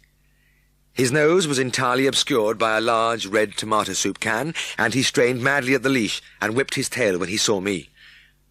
I was still rooted to the doorpost when the Labrador bounded up the steps, made an attempt, aborted by the soup can, to lick my face, and contented himself with cocking a convivial leg against the bottom step. I stared into Mrs. Westerby's radiant face. What? With her sparkling eyes and wide smile, she looked more attractive than ever. "Look, Mr. Herriot, look! He's better! He's better!" In an instant, I was wide awake. "And I suppose you'll want me to get that can off him." "Oh, yes. Yes, please." It took all my strength to lift him onto the table. He was heavier now than before his illness. I reached for the familiar forceps and began to turn the jagged edges of the can outwards from the nose and mouth. Tomato soup must have been one of his favourites because he was really deeply embedded, and it took some time before I was able to slide the can from his face. I fought off his slobbering attack. "He's back in the dustbins, I see." Yes, he is, quite regularly. I pulled several cans off him to myself, too. And he goes sliding with the children." She smiled happily. Thoughtfully, I took my stethoscope from the pockets of my white coat and listened to his lungs. They were wonderfully clear. A slight roughness here and there, but the old cacophony had gone. I leant on the table and looked at the great dog with a mixture of thankfulness and incredulity. He was as before, boisterous and full of the joy of living. His tongue lolled in a happy grin, and the sun glinted through the surgery window on his sleek golden coat. "But, Mr. Herriot," Mrs. Westerby's eyes were wide, "how on earth has this happened? How has he got better?" "Vis medricatrix naturae," I replied in tones of deep respect. "I beg your pardon?" Well, it's something no veterinary surgeon can compete with, when it decides to act. The healing power of nature.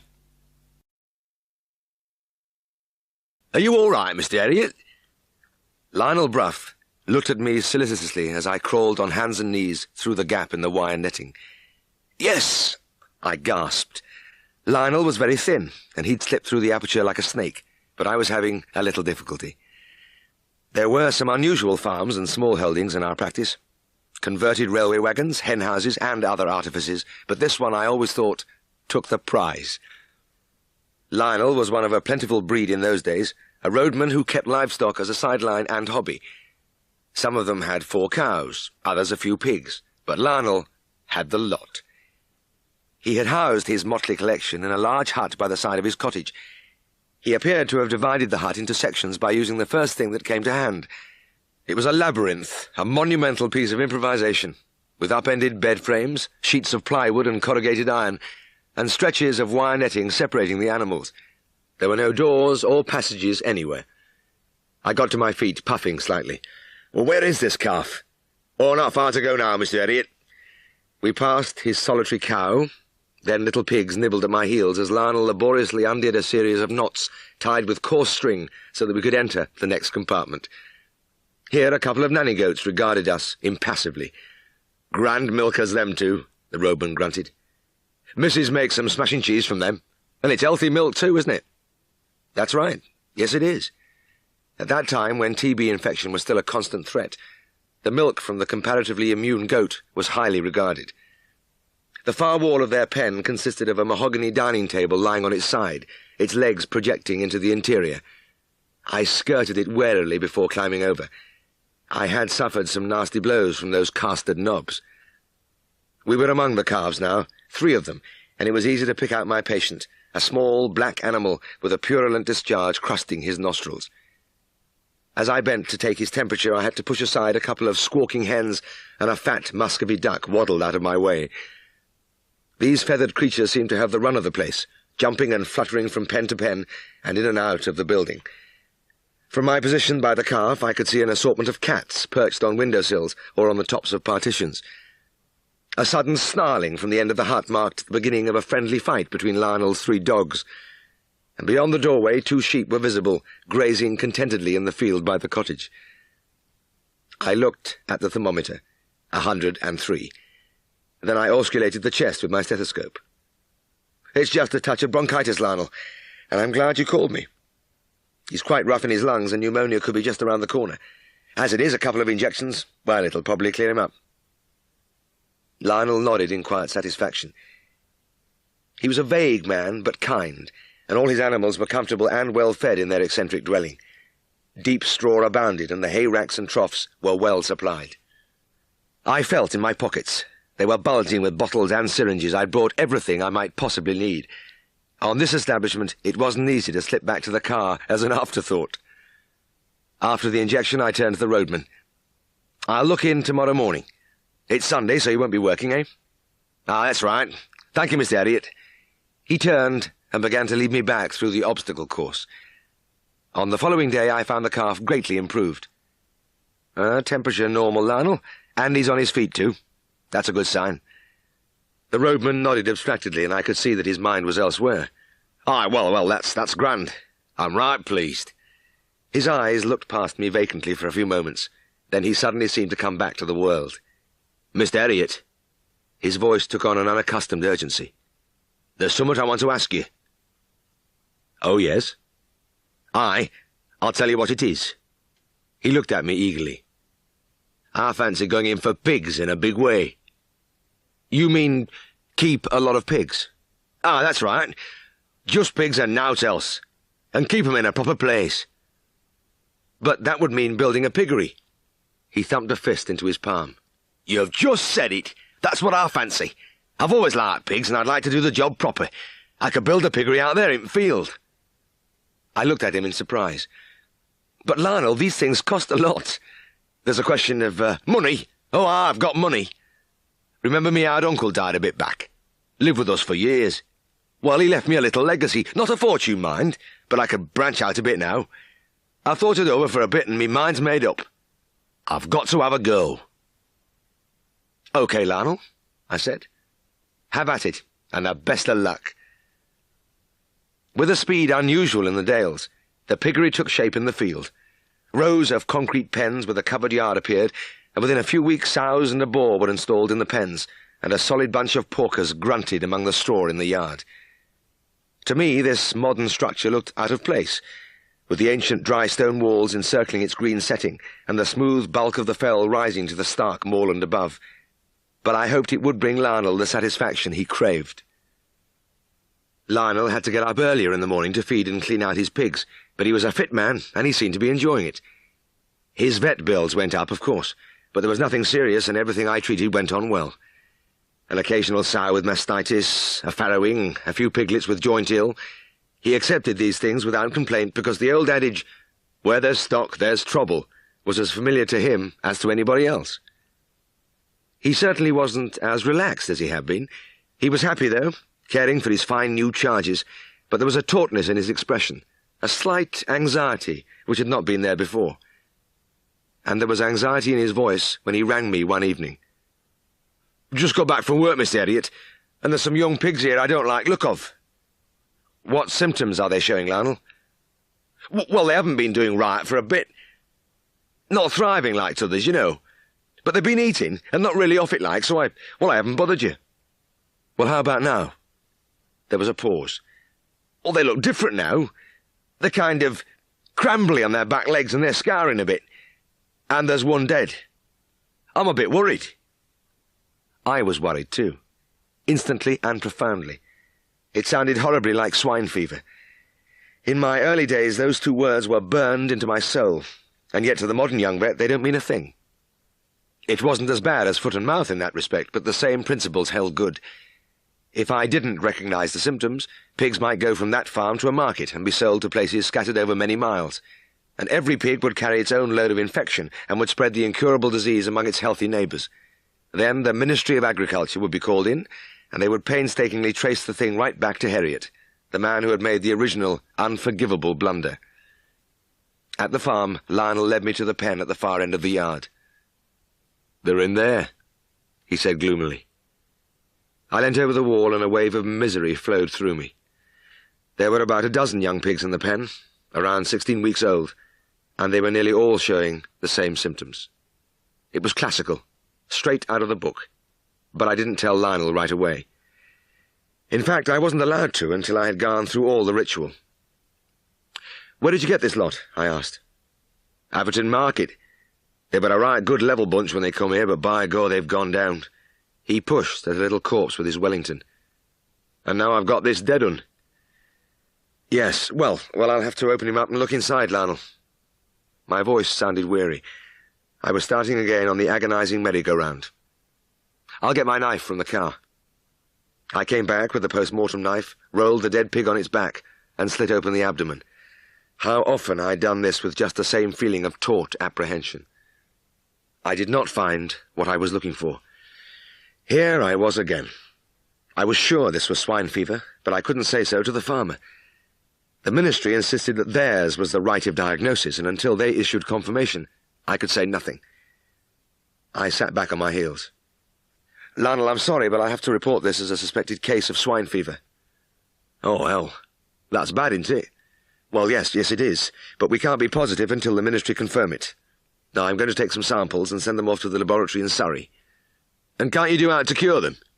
"Well, no, I'm afraid not. It's a virus, you see. There is no cure." "Well, how about t'others? Does it spread?" "Yes, it spreads like anything.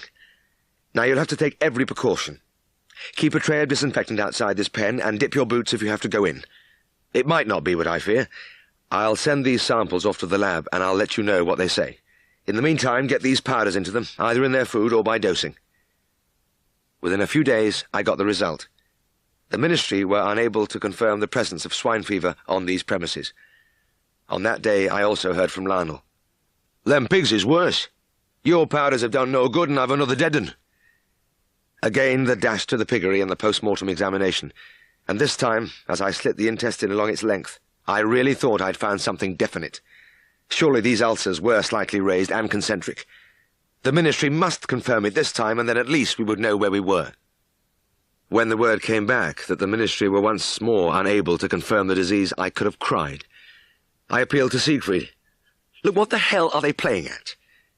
Can you tell me how they ever diagnose swine fever from these samples at the lab?" "Oh, yes." My partner looked at me gravely. "They take the length of bile from the paper and throw it against the ceiling. If it sticks there, it's positive. If it falls off, it's negative." I gave a hollow laugh. "Well, I've heard of that one before, and sometimes I feel like believing it." "But don't be too hard on the ministry, boys," Siegfried said. "Remember, they have to be dead sure before they can confirm, and they'd look damn silly if they were wrong." I groaned. "I know, yes, I know. I'm not blaming them, really. It's just that poor old Lionel Buff is sitting on the edge of a precipice, and I can't do anything to help him." "Yes, James, it's a hell of a situation. I've been there, and I know." 2 days later, Lionel rang to say he had another dead pig. My brain seemed to have worked it out during the night because my decision was crystal clear. When I got there, I knew exactly what I had to do. "Lionel," I said, "you've got to slaughter every healthy pig on the place." His eyes widened. "But there's hardly any of them ready for killing yet. And there's in-pig sows and all sorts." "Look, yes, I know, Lionel, but if the disease had been confirmed, I would have advised you to get rid of them all. You are under restrictions, and as you know, you can't send any pigs to the market. But I can give you a license for all the healthy pigs to go to the bacon factory. This way I can save you about a couple of £1,000. But what if it isn't swine fever?" He had me there. Under those steady eyes, I could only give him an honest answer. "Well, if it isn't, Lionel, I'll be costing you thousands instead of saving you thousands." Aye, I see that. But you think it is, eh?" "As I told you before, I'm not allowed to make an official diagnosis. But in my own mind, I'm bloody sure it is." He nodded quickly. "Right, Mr. Elliot. Start making out your licenses. I've got a bit of faith in you." A bit of faith was a tremendous compliment from a plain Yorkshireman, and I hoped fervently that it was not misplaced. I got out my blue forms and started to write. It wasn't long before the new piggery was an empty, silent place. Towards the end of the episode, I heard from the ministry that they had confirmed the disease. I showed the letter to Lionel, and he put his spectacles on and read it through very carefully. "You were right, then," he said. "So it were a good job we did what we did." He folded the paper and handed it back to me. "I got a nice bit from the factory for them pigs we sent in, and if we'd hung on, I'd have gotten out." "I'm grateful to you, Mr. Elliot." So that was what I got from that simple man after he'd seen his dream collapse and melt away. No moaning, no complaints, only gratitude. One evening when I'd finished seeing a few dogs and cats, I found Lionel sitting in a corner of the waiting room. "Mr. Elliot," he said without preamble, "I want to start again." "What, you mean with pigs?" "Aye, I want to fill that place up again. Can't bear seeing it standing empty." And indeed it wasn't long before the piggery echoed once more to the grunts, snorts and squeals of a new colony, and it wasn't long either before trouble struck. Lionel's voice on the phone was more agitated than I'd ever heard it. "I've just got back from me work, and me pigs are in a hell of a state, Mr. Elliot. Laid out all over the place." My heart gave one mighty wallop against my ribs. "What do you mean, Lionel? Laid out?" "Well, it's like they were taking fits." "Fits?" "Aye. They're on their sides, kicking and slavering, and when they get up, they stagger around and fall down again." "I'll be right out." The yard was littered with pigs of all sizes, from young stores to big, pregnant sows. Some of them were reeling and toppling in the straw, but most were on their sides, foaming at the mouth, trembling, and pedalling frantically with their feet at the empty air. Lionel turned to me with an attempt at a smile. "Well, we can't license off the healthy pigs this time. There aren't any." I shook my head dumbly.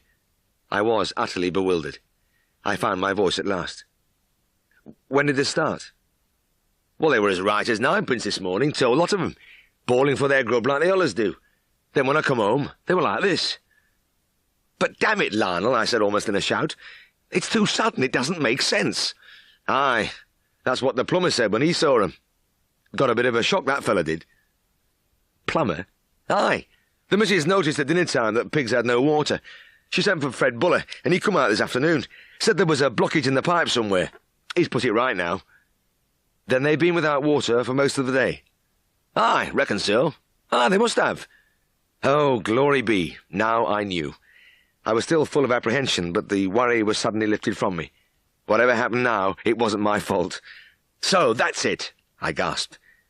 Lionel looked at me questioningly. "What do you mean? The water? That'd only make 'em a bit thirsty." "No, they're not thirsty. They've got salt poisoning." "Salt poisoning? But they haven't had no salt." "Yes, they have. There's salt in nearly all pig meal." I grabbed his arm and hustled him into the yard. "Come on, let's get some of these pigs on their feet." I selected a big sow which was lying quiet between convulsions and started to push at her shoulders. They've been without water, that's what happened, and that causes a higher concentration of salt in the brain. Gives them fits. "Push, Lionel, push. We've got to get her over to that trough. There's plenty of water in there now."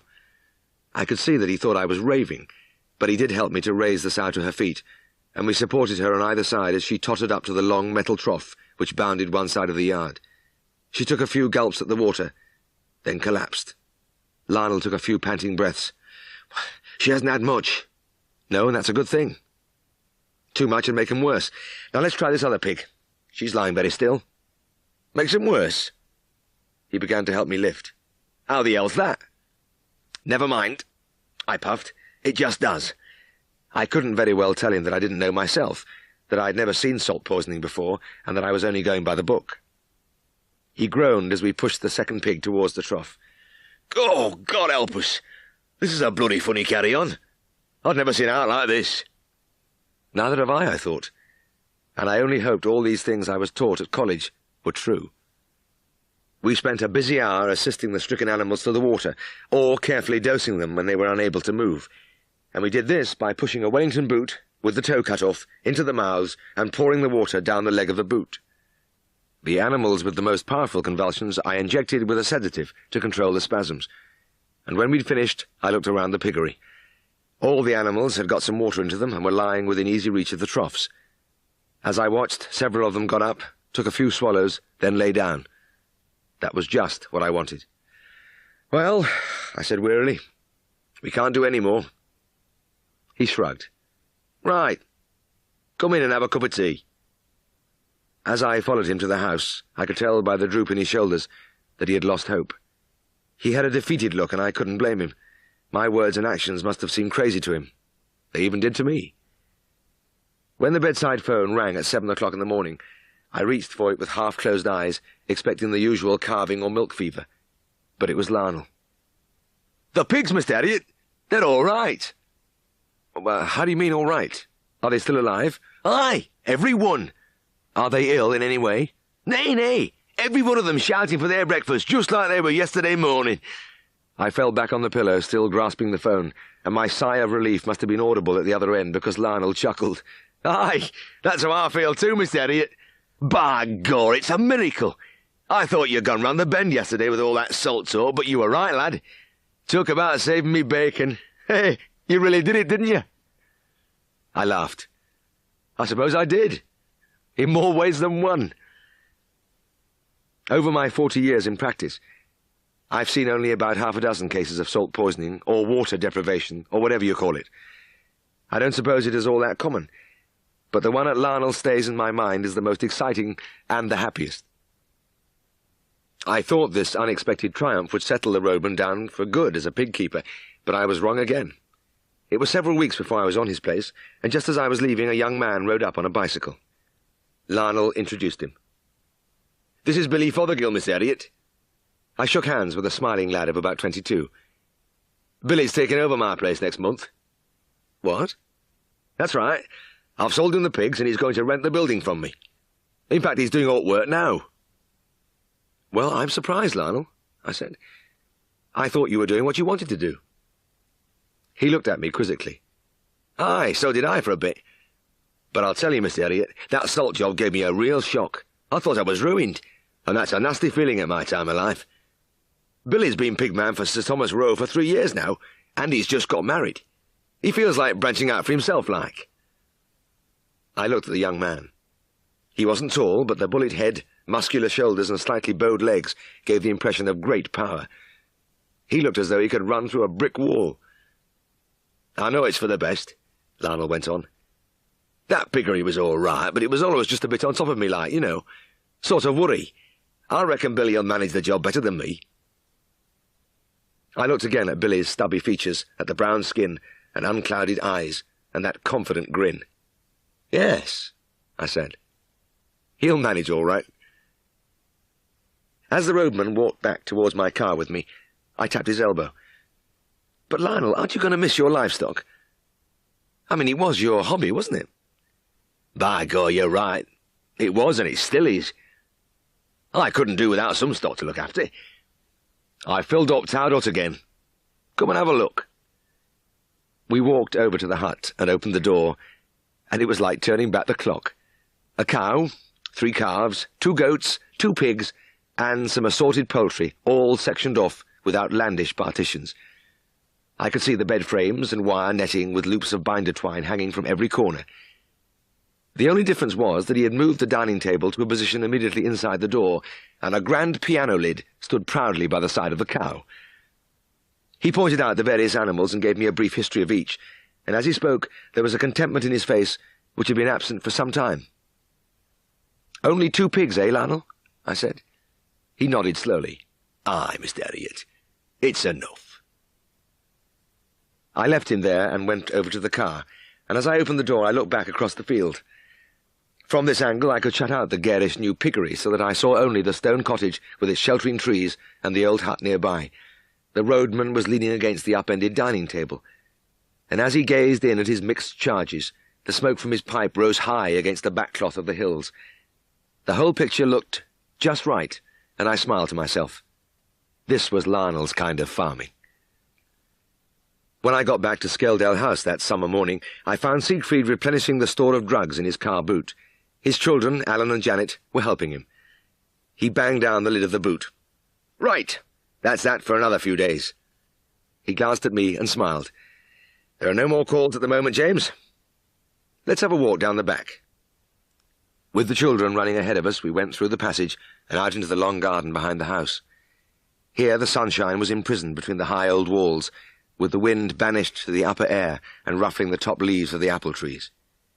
When we reached the big lawn, Siegfried flopped on the turf and rested on his elbow. I sat down by his side. My partner pulled a piece of grass and chewed it. "Pity about the acacia," he murmured. I looked at him in surprise. It was many years since the beautiful tree which had once soared from the middle of the lawn had blown down in a gale.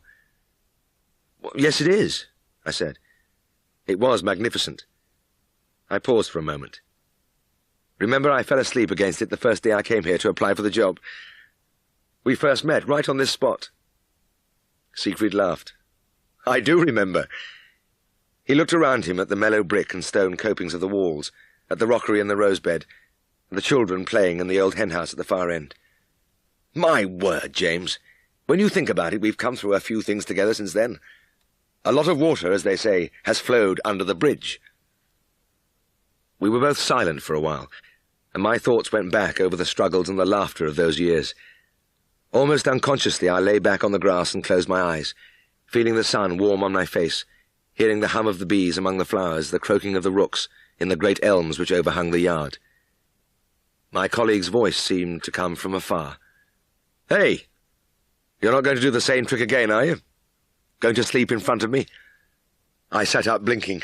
"Oh, gosh, I'm sorry, Siegfried, I nearly did. I've had a worrying time with Lionel Bruff. It's just catching up with me." "Ah, well," he said, smiling. "You won't need your book tonight." I laughed. "No, I won't. Not tonight."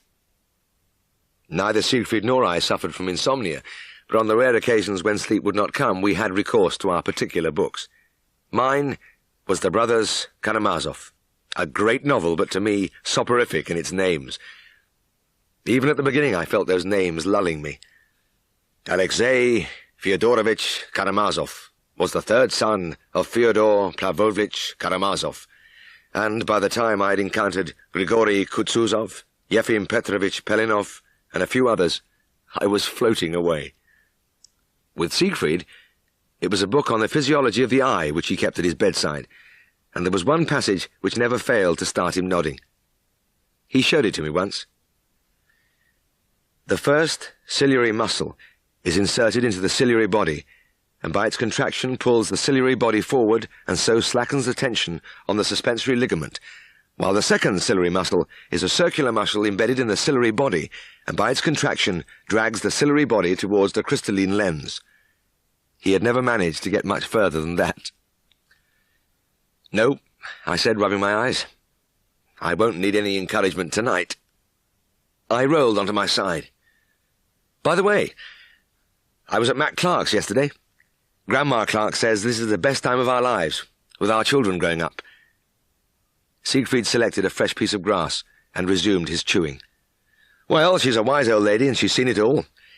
If she's right, we'll have no regrets in the future, because we have both enjoyed our children and been with them from the beginning." I was beginning to feel sleepy again when my partner startled me by sitting up abruptly. "Do you know, James," he said, "I'm convinced that the same thing applies to our job. We're going through the best times there, too." "Do you think so?" "Sure of it. Look at all the new advances since the war. Drugs and procedures we never dreamed of. We can look after our animals in a way that would have been impossible a few years ago. And the farmers realize that too. You've seen them crowding into the surgery on market day to ask advice. They've gained a new respect for the profession, and they know it pays to call in the vet now." "Yes, that's true," I said. "We're certainly busier than we've ever been, with the ministry work going full blast too." "Yes. Everything is buzzing. In fact, James, I'd like to bet that these present years are the high noon of country practice." I thought for a moment. You could be right. But if we're on the top now, does it mean that our lives will decline later? No, of course not. They'll be different, that's all. I sometimes think we've only touched the fringe of so many other things like small animal work. Siegfried brandished his gnawed piece of grass at me, and his eyes shone with the enthusiasm which always uplifted me. "I tell you this, James. There are great days ahead."